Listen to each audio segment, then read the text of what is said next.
Eureka! The story so far. A machine is something that helps you use your energy more effectively.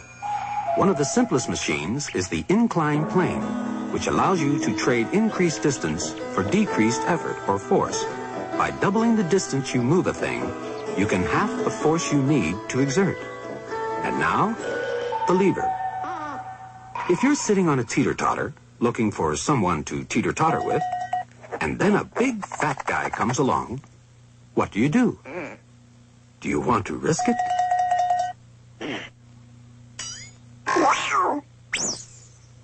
Now, there's an easy way you could have avoided that. Two easy ways, in fact. You could have either have asked the fat guy to move nearer and nearer to the middle of the teeter-totter until you balanced. Or else, you could have made a little adjustment to the teeter-totter before he sat down on it.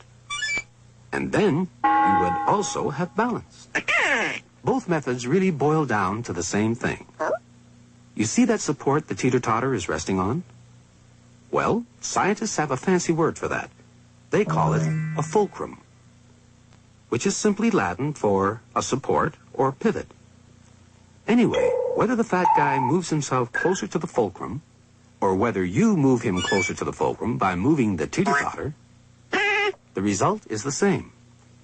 The distance between him and the fulcrum becomes less than the distance between you and the fulcrum. And that's the secret of successful teeter-tottering with people heavier than yourself. Or for that matter, the secret of the successful balancing of any object with any other heavier object. If you want to balance a 100 Newton weight with another 100 Newton weight, you place them both at an equal distance from the fulcrum, let's say 2 meters. But if you want to balance a 100 Newton weight with one that's twice as heavy, you move the 200 Newton weight nearer and nearer the fulcrum until it's in just the right place for the two weights to balance.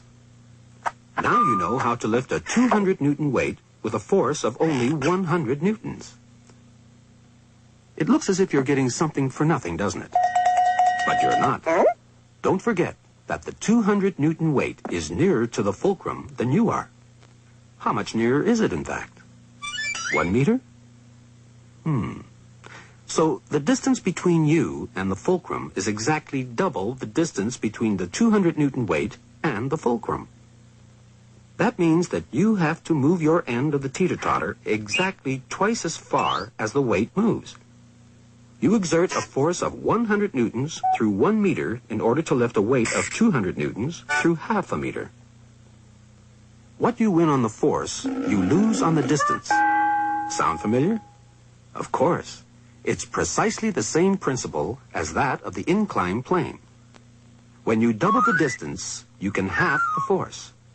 This is true whether you're using an inclined plane or a teeter-totter. Only we should stop calling it that, because when we use it to make work easier, it's really another sort of simple machine. It's really a lever. Yes, a lever. You use levers all the time, things that give you leverage.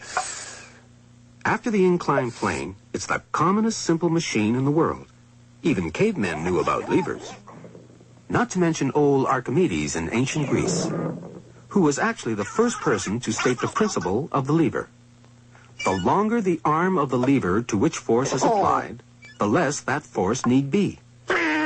In fact, he got so excited about this one day that he said, "Give me a fulcrum on which to rest, and I will move the earth." That may have been taking things a bit too far, but at least you now know enough to go down and apply Archimedes' principle of the lever to your teeter-tottering.